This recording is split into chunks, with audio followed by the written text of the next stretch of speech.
Good afternoon. Today is the 11th day of February 2016. We are continuing with our explorations in Savitri, as always with our brother Alok. And we are still in Book 2, Canto 4, and we'll probably finish this in the next two sessions. And as always, I begin with today Nirodbaran's I am here, I am here. Sri Aurobindo became very, very quiet after it was found that there was some physical problem. And Nirod writes, however much we tried to draw him out of this shell, it was a yes or a no, or at most a smile that crowned our efforts and ruses. Naturally, we began to speculate about the cause of this mysterious silence. Sometimes we thought it must be the grave world situation that engaged his attention. For at one time he remarked that the situation was very bad indeed. Sometimes other possibilities crossed our fertile brain. Or could it be the reappearance of the disease? That was another query. But all our efforts were baffled. We could not penetrate that armor of remoteness. He was so near, yet had gone far away. That did not, however, affect his daily work. Savitri had slowed down its pace. We were engaged in the revision of the two big cantos. Already 200 to 300 new lines had been added. What a revision! Every word must be the mot juste, every line perfect, even every sign of punctuation flawless. One preposition was changed 5 times. To change a punctuation sign, one had sometimes to read a whole section. All these opened a new sight in me. But for his scribe to carry that burden of perfection on poor mortal shoulders was a task too enormous to cope with in an entirely satisfactory manner. That is why perhaps the work had fallen at places from its height, missed its peak.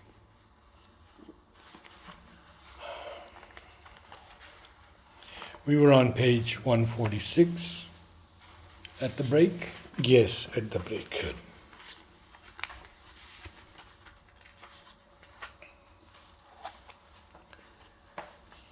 And now this third creation comes. Yes. So, as you had observed right at the beginning of these life worlds, that Shobindo deals with these worlds at great length. If you really see through Savitri, the worlds of life have been dealt with at great length. Now, very interestingly, if we see within the human body itself, the maximum portion is occupied by the life worlds and their energies. So, if we observe the system of chakras, the root chakra, which is also the seat of material energy, is the base of the spine. But after that, you see all the 3 or 4 chakras right up to the neck. They all deal with the vital energy. It's here that the expressive vital mind begins to have a play. And then you have the forehead, which is essentially the mind chakra, and the beyond. So there is the importance of life energy and how it has played its part in emergence of everything from matter. It's really great. And so we had read basically, like in Shobindo's plan, we see this play of the threefold. So it's of course the ancient Puranic system where you have the triple lower worlds, the triple higher worlds, and the link. So the triple lower worlds are matter, life, and mind. These are the 3 worlds. Now life also, even matter, even mind, they will all be further segregated into a triplicity. So we have matter which is pure matter. Then we have matter which becomes a basis for life. Then we have matter which becomes mentalized. And of course, in future, there will be divinized matter. So that's how the scheme is. Similarly, we see in the vital world. So we have a vital which is just more or less it's matter, but with the twinkling of a life impulse. And that we had read, the first creation, which is mainly bacteria and viruses, the first emergence of life from matter. Then we have life proper, where life has a freer play and matter becomes an instrument of life. In the first one, life begins to stir, but still like a bird in the cage. It has wings, but it cannot fly. But next comes life, which can use matter for its own expansion. So you have a whole range of creation. We see right from the algae, right up to bird and beast, and even in man. So you see the range of life worlds even manifested upon earth. All these are basically living beings, not yet mentalized. The moment mentalized man appears, it's as if he summarizes and is ready for the next leap. And that's we see in the third stage, where mind begins to emerge out of life. So first creation is where life is completely imprisoned by matter, but it has begun to emerge. The second is where life has emerged and is using matter for its own play. And the third is now mind is imprisoned by life, and there is a glimmer and glitter of mind, but within life. So this is the third creation. A third creation now revealed its face. A mould of body's early mind was made. This body's early mind is, or body mind, if you may say so, works in many ways. Like one of the things is, how do we set an alarm within the body? All the body rhythms follow a kind of biological clock. So where is this clock located? It's basically the body mind. So you decide that you have to get up at 4 o'clock, and if you get a sleep, of course, some people who are prone to get up late, they won't get a sleep if they think they have to get up at 4. But if you get up, you get a sleep, very often around that time, something within the body itself will sense it, and you will get up. So, this everything works in a clockwise manner, all the functions and process of the body, and that's because of the body mind. It's like there is a kind of a mind which is there, which is imprisoned at the mercy of life impulse and the body, but yet it serves. But it can set a program. It can program exactly the way mind plans, programs. So it plans and programs. And that's how habits are formed. We'll see this whole process very fascinating. A glint of light kindled the obscure world force. So before it, the life worlds are still obscure. Something awakens, which kindles it.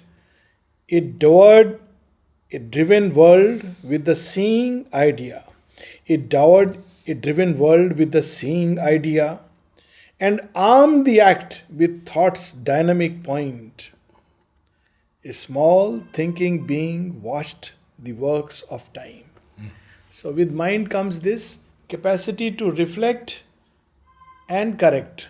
So there is the sense of the idea, which we can see actually in higher animals, the typical story of the crow, crow's intelligence, that it's putting pebbles so that water can rise up. So though in Aesop's fable it's shown as perseverance, but it's not perseverance, it's the emergence of the mind. You see how a bulbul makes its nest. So you can see there is a very early, it plans it with all the perfection of an engineer. And does it so well, gathering things from all the places if it knows precisely. So there is a kind of idea which is operating within small and narrow limits, and it's able to watch itself. This is the first thing which begins to come up. And often within a species. Yes. I have seen in Mother's Garden, I have many birdhouses for nests. Right. Each one chooses a different material. Yes. One will take moss, one will take leaves. Yeah. And intricately sew together the perfect nest. Yes. So this is how the mind at the service of a living creature begins to emerge. A difficult evolution from below, called a masked intervention from above. This is how all evolution takes place. That first there is a straining, striving, struggling, And then comes a point which is called nowadays by evolutionary sociologists and evolutionary biologists, which is called as a tipping point. So it takes place in yoga also, individual yoga and collective yoga. That there is an effort, a straining, a struggle. And well, nothing much really happens. And then suddenly all this struggle and striving creates a kind of energy field inside, and the whole thing bursts and there is a reversal of consciousness. So there comes a tipping point. So whenever tipping point comes, suddenly there is absolutely a jump. New things will come in. New things will emerge. The whole organizations will change. So we see this happening in collective evolutions also. So it's But most of them don't see the masked intervention from above. Yes, they don't see. Because of this, so same thing with supramental evolution. For a long time, mind will strain, struggle, strive, and there will come a point when a chunk of humanity, a sizable chunk, is seeking for something else, something other than this mental world. It'll be sick and tired of this moving in circles of the mind. And then there is this sudden bursting forth. Of course, the intervention is already there. Mother has spoken about it. Yes. But it will need this kind of struggle from the mind, from the mental being. So the evolutionary leap is always preceded by the masked intervention. Yes, they go together. Yes. Always. Yes. So there is, and if we look back, already this process had started, this churning process. Now it's happening more and more. So we have to look actually for solutions beyond the mental domain. This for those who really want to take up the evolutionary path. If we fall back on mental solutions, then we are still moving in the circle. So what mind does is, it will say, okay, fine, I'll solve the problem in this way. So it'll give a very neat mental solution. And you feel, we have solved the puzzle. But only for a while, and the puzzle returns and returns and returns. Till eventually you decide, at something in you chooses, well, that I have had enough of this. Something else. We may use the word supermind because we have read Mother and Sri Aurobindo. Somebody else may not use the word supermind. But he knows that there is something else beyond this frame. Yes. Which one seeks. So here is, of course, an earlier phase of evolution when there was an intervention from the mind. And the Mother has described this in great details in one of her, it's there in Collected Works, Volume 10, where she speaks of this masked intervention, and as a result of it, when the first early humanity came up, which was very much like the animal. And she also points out that probably it was this side or that side, most likely Java. And it was very much in harmony with nature as animals are. And then of course it lost that. Else this great, blind, inconscient universe could never have disclosed its hidden mind. Or even in blinkers worked in beast and man, the intelligence that devised the cosmic scheme. So mind is not, we normally associate it with humanity. But mind is a plane of consciousness. It's a cosmic mind, a cosmic intelligence. Human beings are its instrument where it manifests itself. So Sri Aurobindo is saying that this intelligence which has devised the cosmic scheme, the way the stars would move in space, it has set everything to a certain order and rhythm. If we look at the universe itself, we'll see the action of mind everywhere. You look at the solar system. I mean, it's amazing. It's like, who could have casually, it's like thrown balls like a mighty juggler. And they're moving for billions of years. And so amazingly, beautifully, life is emerging, seasons are changing. So there is a kind of cosmic order which has, creates rules and even laws of physics. But this cosmic intelligence suddenly manifests in the beast and man. Because of this and that voice from below, yes, when we get into the three Madonnas. Yes, that's right. Describe the meters and the rhythms of the stars. Yes, of the stars, exactly. At first, he saw a dim, obscure mind power, moving concealed by matter and dumb life. It's a very picturesque description. A current thin, it streamed in life's vast flow, tossing and drifting under a drifting sky, amid the surge and glimmering tremulous wash, released in splash of sense and feelings waves. So there are two images which beautifully describe it. One is that, if you see the sea at night, you see that, light, moonlight or in light, it just floats. It's there and it's gone. It's there and it's gone. Yeah. So it's like something is glimmering. Of course, the source is there, but it's already, water has accepted it. Water is, of course, life, and it's glimmering, but it's not something very definite.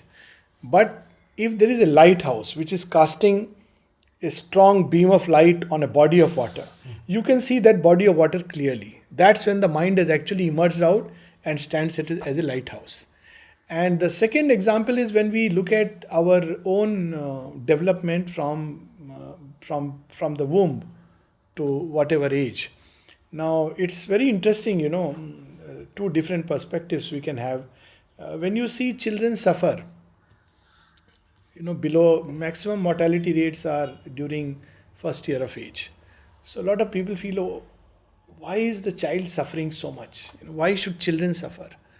But if we look back into our own childhood, I wonder if anyone can recall what was happening before 1 year of age.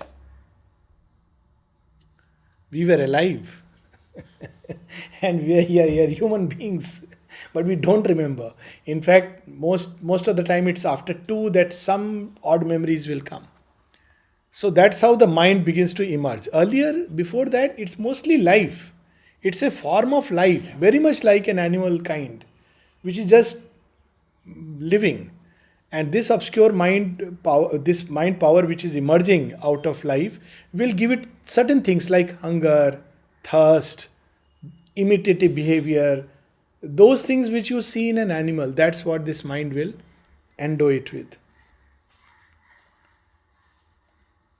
In the deep midst of an insentient world, its huddled waves and foam of consciousness ran, pressing and eddying through a narrow strait, carrying experience in its crowded pace. So what this mind is doing, it's beginning to accumulate all kinds of experience, touch, contact, everything, like children. Yeah. It's just taking it and sorting out the data. Right now it's like data is being fed into the computer. It doesn't yet know how to utilize the data. That programming will come later. But right now it's feeding of the data. So it's just picking up all kinds of experiences and feeding inside. Even animals pick up this experience because of the obscure mind power, which has already come.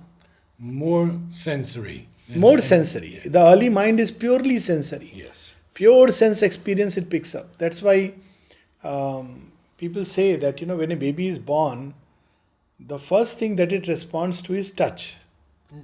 It's born with touch, actually. If you see, the first sensation it experiences is touch, the contact. And so touch is so important in the early years of life. Then it responds to sound and sight. They come later on. Even smells. So these are the things babies respond to. And it's through that the whole education has to proceed. That's how the Montessori system comes. That, the sensory mind is awakened and you need to feed it with the right things, and you need to nourish it rather than, following all kinds. So the way babies are held, mothers who hold them close to the heart, babies develop security. And if they are just left in the crib for long periods, it's not good, because they have a different kind of feeling. They feel very insecure because they need that contact through which they feel the sense of protection and security. So many, it's a whole world. If you explore the sensory mind and how it functions in children, they don't have concept. She is my mother. Even if a chimpanzee holds a human baby, it will believe it's his mother and respond to the chimpanzee that that's my mother.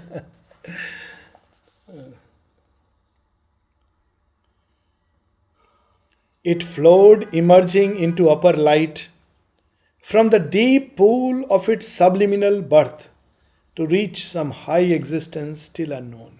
Now slowly it begins to emerge. And it has to reach somewhere else, very far. But these are the early beginnings. There was no thinking self. Aim there was none. All was unorganized stress and seekings vague. That's why we don't remember. Because it's not organized experience. Later on, the mind organizes. See, memory has a lot to do with organizing details. In fact, this is a simple exercise we teach people, those who have a problem with memory. So we say, organize the material which you want to memorize. You understand it, cut it into bits. Mind works like that automatically, and you can make many bits. Yeah. So you can remember a whole encyclopedia by carefully and intelligently making bits. So there are 7 bits you can remember. Now you can pack each bit with as much as you want. That's where the capacity of the mind comes. So you can remember a whole lot of things by creating these bits, because mind can handle data like that. But before 2 years, it's very unorganized. So there is experience which goes deep inside, but it's not like a conscious memory. If we want to recall it, we cannot, because it was unorganized. So it's unorganized stress and seekings vague. Vague kind of seekings, which we don't quite understand. You'll recall that one time Mother said that there was a certain age at which the child becomes conscient. Yes, but that regarding the soul element, that comes later. In teens, I think it was in the teens. teens. In many children, it comes only around 14 years of age. Yeah. But exceptional children, yes, 4 or 5 or maybe 7. Sure. But in most, it is around 14, and that's the time suddenly they will experience something like a contact of the soul. Yeah. So that's the time that it comes. So the soul part will come, of course, much later. Only to the unstable surface rose sensations, stabs and edges of desire. This is such a marvelous line, stabs of desire, pricks of desire. We don't realize it like this, but actually it is a stab which pushes us. When prisoners are taken and there is a knife behind saying walk in that direction, and they are forced to walk. We don't even realize we are stabbed by desires to seek things. So, and passion's leaps and brief emotions cries, a casual colloquy of flesh with flesh, a murmur of heart to longing wordless heart, glimmerings of knowledge with no shape of thought, and jets of subconscious will or hunger's pulse. We see the word jets again. It's like suddenly, there are moments when these impulses come and push, and now they are also becoming mentalized. So there is some kind of a vague experience which begins to become organized we see this in an animal world, these longings which come, and if you look at it, you will feel that animals are very intelligent, but they are being pushed. The mind is literally using the living form for its own expression, like courtship dance. It's amazing. How does it really take place? Or certain sounds, we see this here, emotions, cries, which animals take out instinctively. You see a dog, when it is angry, when it is hurt, when it's enjoying the master's company, he'll take out different kinds of sounds. And you can study it and even understand. Yes. So how is it that, they know? Nobody has taught them languages, and yet they know. They know. All was dim sparkle on a foaming top. It whirled around a drifting shadow self on an inconscient flood of force in time. So this is how we see some semblance of a mind emerging. But then the next thing will be, the mind will not remain always subservient to life. It will begin to give a concrete form. That's the purpose of the mind. So mind in its origin is Maya. That's how Sri Aurobindo used the word. Cosmic mind is basically Maya, and its task is to give form to the formless. So Maya literally means measuring out. So this is the typical way that the mind cannot function if it cannot measure things and put in a frame. That's why we must put everything in a slot or a frame. Either a frame of relationship, or frame of judgment, or frame of this or that, categorize, classify. Otherwise mind cannot function. It feels lost. Yes. So it's all right to know that, all human beings are, but even that is a frame of reference. So anything beyond it, vaster consciousness, mind cannot handle. So it must give frame. So originally this mind at a cosmic level has created degrees through which consciousness will emerge. It's the task of the mind, measured out the infinite. And the same thing it does in human beings also, and in the animal world also. That's how, there is a distinctness of each species, which you were just observing. So mind comes in and creates a distinctness of species. It's in the very lower stages of creation, it's not there. Even if it is there, it's just a bit of difference in form. But the basic plan is the same. But as forms become more and more complex, evolved, they become more and more complex, and the mind comes and gives it more and more distinctness. Not just in the form, but even in life and habitat. So this we see here. Then came the pressure of a seeing power that drew all into a dancing turbid mass, circling around a single luminous point, center of reference in a conscious field, figure of a unitary light within. So the first organization takes place around the mind. Soul organization will come later. And that's why, because mind was given this task of creating an organized individuality, that it doesn't like to transfer this well-formed individuality onto the soul. It says, I have done the labor. How can I surrender and give it to you? But that was its task, that it has to surrender and give it. But it takes, for animal world or people with an undeveloped mind, it's very easy to surrender. But also there is hardly anything to surrender. But the conscious individuality is, Mother said so, you must become an individual, otherwise you may just talk of surrender. But there is nothing really that you can surrender. You have to first become an organized individual. That's what the mind does. Or Sri Aurobindo's joke about common sense. Yes, common sense. Surrendering that first. Yes. This is a funny image, but this making turbid mass into small little coagulated points, it reminds me of, how paneer is made out of, cottage cheese is made out of milk, curdling of milk. That's exactly how it, you have milk and you put few drops of lemon in it. Now this is like mind, few drops. Now this whole milk which is boiling and curdling suddenly, goes into clumps. It's the same milk, but then, it takes different clumps. So this action of the mind is like that. It tends to create certain forms. Now you see, psychologically it's very easy to understand. Psychologically, how we feel we have become an individual, out of universal nature, mind will throw its light on certain areas. And whatever areas or thoughts, feelings, impulses it picks up, we think this is me. And the rest is not me. Now, if somebody else, mind is throwing light on another area, oh, this is me. It's like in water, you can make little circles and say, this is my water. That's your water. That's somebody else's water. And then we wage a war. So, but mind functions like that. It demarcates territories. Or building houses. This is my house. But whose land is it? We buy and occupy, but it's Mother Earth. So, but this is the role of the mind. Center of reference in a conscious field, figure of a unitary light within. And it goes on for a long period. In fact, Mother says the first individuality you can form by discovering the central thought within you. And find out the highest thought and then organize everything around it. She says that this is the way to create an individuality. So accept things which go in tune with that thought.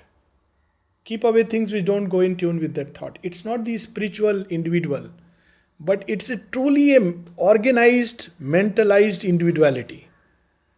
Then you surrender it and, there is vastness and there is another light which will, reorganize it, fill it. But this is how individuality is formed. It lit the impulse of the half-sentient flood. So it's literally doing that. Even an illusion gave of fixity, as if a sea could serve as a firm soil. This is exactly, what, It looks at this and says, this is my sea. Sea is constantly changing. but you think this is me. So there is a constant drift, but it fixes a motion. And then the thing moves in that motion driven by the mind. And then you say, this is me.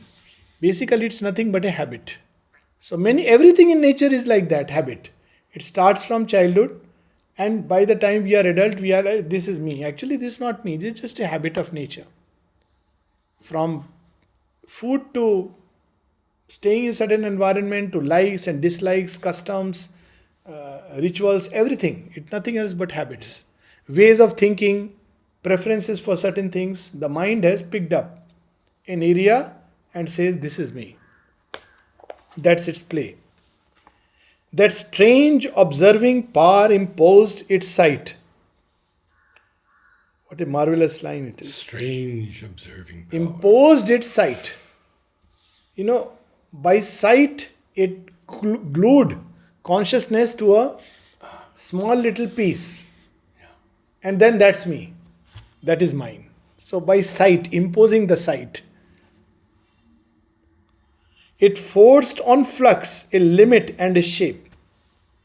It gave its stream a lower narrow bank. Drew lines to snare the spirit's formlessness. So, even organs, it's very interesting. You must be knowing about stem cells nowadays. So, all cells in the beginning are totipotent. They can become anything. It can become liver, kidney, brain in the origin. Then the action of the mind, of course, we don't use the word action of the mind. We just say it's a blind genetic mechanism. But obviously, there is something very consciously, juggling it. Yes, forming it. Yes. So it will break up into 3 layers: ectoderm, mesoderm, endoderm. Then you will see from that common stock different things arising. Then cells become specialized much later. Yeah. So mind makes them specialized. Then they become rigid. They can't function in any other way. But it has been proved, like stem cell, and before that, that famous case of cloning, that actually these cells which have become specialized still have the potential of being totipotent.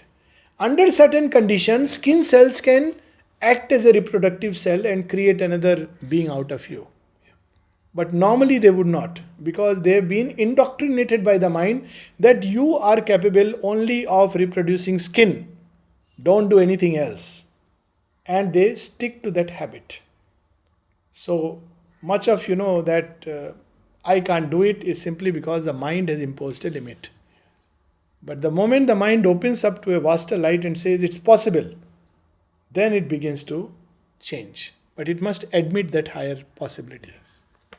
Mother speaks about it great length in the agenda. Oh, yes. She says, all my life I have struggled against people fixing things and this habit, that they have formed. And mother's life is such a singular example. Many things, but one of them, that how she could change everything. Things which people would get stuck to. Imagine, coming from France to India, such a big climatic change. She doesn't feel the urge to go back, at least for a change in summer. And she's so happy. Then for a long time in a room, she didn't prefer air conditioned and all. So she lived like that, without ever complaining that, I'm feeling hot, it's such a sweaty weather, I need to take bath more often. None of those things. Her feeding habits change because Indian food is so different. Then suddenly at a certain age, because of the requirement of the work, she takes up tennis and starts playing tennis. At 70, someone starting to play tennis again, having left for a long period, it's only possible when, there's a tremendous degree of plasticity in nature. Even a body used to change like that. So what a plasticity. And that's why Mother says for evolution, one of the most important elements is plasticity and wideness. 2 things that the mind denies. It fixes things into a rigid mold, so no plasticity, and a narrow mold, so no wideness. And it must open into this realm. So we see it forced a flux on flux, a limit and a shape. It fashioned the life mind of bird and beast, the answer of the reptile and the fish. Unfortunately, we are very much in that category. The primitive pattern of the thoughts of man, the answer of the reptile and the fish. So when somebody gets angry because someone said something and says, "Why won't I be angry? If you talk to me like this, I am bound to give a punch on your nose." This is the reptile speaking inside. I mean, even psychologists recognize today that there are 3 layers of brain in human beings. The first is the reptilian brain. It also looks like a reptile. If you look at the brain, there are 3 sections. The lowest one is like a hooded cobra. It's a reptilian brain, dinosaur brain. And this is the brain which gets very angry if you step on the toes, your own toes. Somebody else's toe, it doesn't bother. Then the next is the, the mammalian brain, which mammals have, emotions, etc. And the third is, of course, the primate or the human brain that comes in with logical reasoning, etc.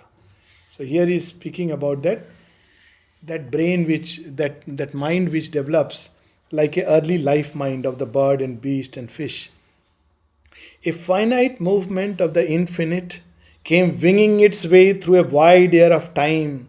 A march of knowledge moved in nescience, and guarded in the form is separate soul. Now comes a time when it has created a house. It says a soul can come and inhabit it.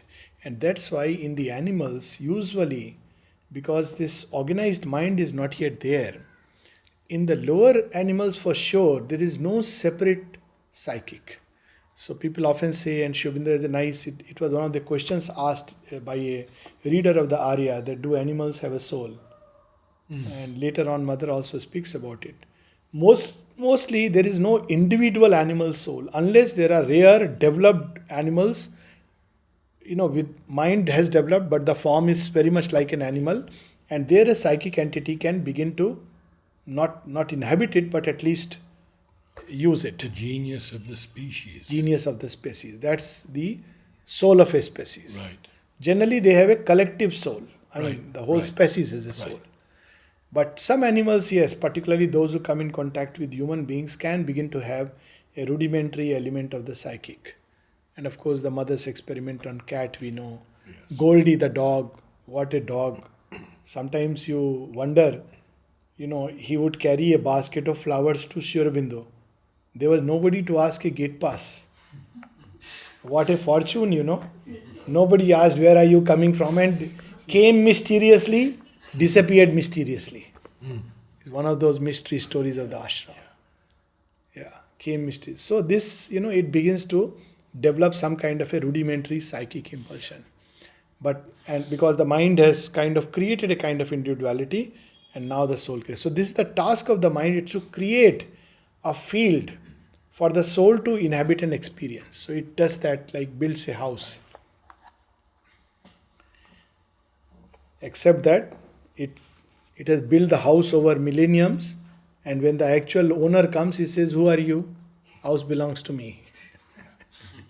That's where the problem comes. Its right to be immortal it reserved, but built a wall against the siege of death. It's very interesting. Its right to be immortal. Mind is immortal. Even life is immortal. It doesn't die. The thoughts released, and even after death it continues to remain on planes of existence, mental worlds. Organized mind can literally remain immortal, like Mother said about the hands of musicians. Yes. So they can continue to, or the mental body of people like Vivekananda, which came to Sri Aurobindo in the Alipur jail. So it can go to that extent, because essentially it's only material form that has this need for disintegration. Life and mind are immortal. It's only because of a certain form to which they attach themselves that they have to go through an experience of death.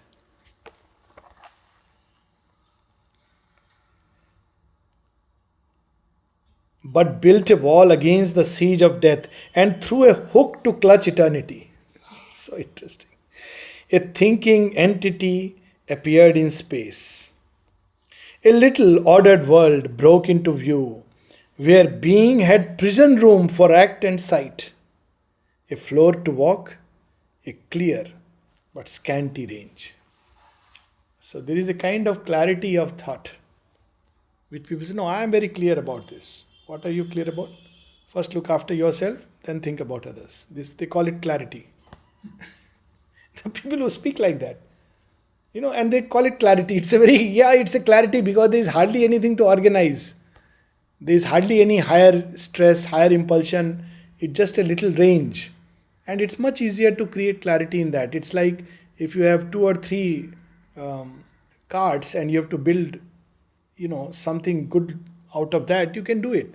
But if you have 50, 60, 70, 100 cards and you have to build something beautiful out of it, it's far more difficult. So as we evolve, complexity emerges and mind finds it very difficult to handle. But in the beginning, it's a scanty room and there is clarity. A tiger is clear. If I am hungry, I need to eat. It doesn't matter. Poor deer, deer's mother, ecology, environment, no problem. So there is a kind of clarity which mind scanty range gives. And people often call it clarity. But that's what, so Sri Aurobindo takes a dig at that. A clear but scanty range. An instrument personality was born, and a restricted, clamped intelligence consented to confine in narrow bounds its seeking. It tied the thought to visible things, prohibiting the adventure of the unseen, and the soul's tread through unknown infinities. The beautiful lines. Beautiful lines. Oh. It tied the thought to visible things, what you were saying. The sense mind. Yeah. Many scientists have this. So one of the common argument that people say that, we don't believe in God because I have not seen it. To start with, your seeing and not seeing doesn't, create reality. I mean, one could answer with a snub. Your seeing, you have not seen even Tokyo and London, so they don't exist. That's absurdity. There are many things we don't see, from bacteria and viruses to electron, but yet they exist. But for this kind of a mind, there's the logic. I have not seen it, so it doesn't exist. There is a whole empirical knowledge. So-called empirical knowledge. Yes, so-called. There is a very interesting limerick. There was a man called Benjamin Jowett. So he says, there was a man called Benjamin Jowett. He studied in Balliol College. And he used to say, all that is knowledge, I know it. And all that I do not know is not knowledge. It's abstraction, it's rhetoric, it's empty words, it's fascinations, it's dreams, hallucination, so many words. I don't experience it. That's the end of the story. Stay with your experience. Be happy. Be content. But that's the early mind. But a great part of humanity is still there. Exactly. Yes. Because mental evolution is not yet over and the divine is struggling to accelerate it through all the gadgets. At least the mind will evolve. It's put onto accelerated mode. Experiences, events, circumstances, changes, flux. So, mind is evolving through all that. Then the spiritual element will come. That's why individualization, the need for individualization that has come up in present age, is a very good sign.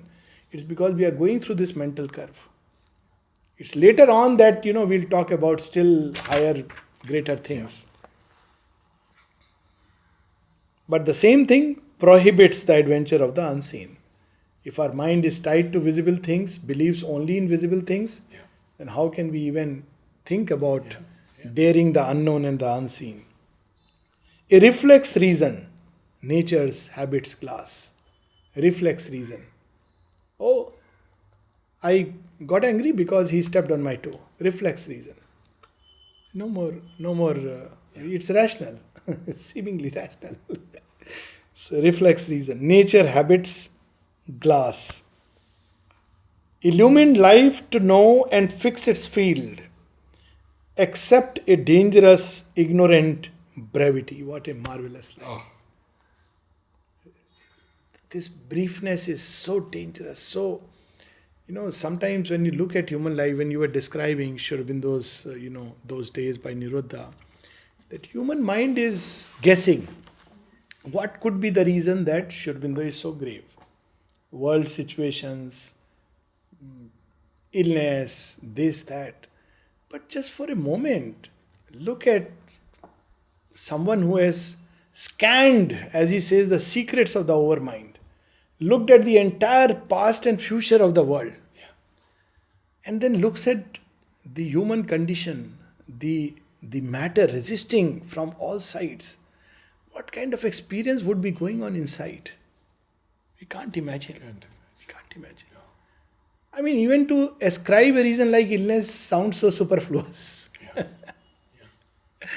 Sure, Already knowing that he has ha, been able to conquer it anytime anytime he he wanted wanted to. to. Yeah. Even world conditions, Sri Aurobindo was aware well about what this world is. Long back, he writes to Kishore Gandhi, as for the world conditions, as for the world, I cannot but hold out only cold comfort to you. Things are bad, they may grow worse or worse than worst if that is possible. Yes.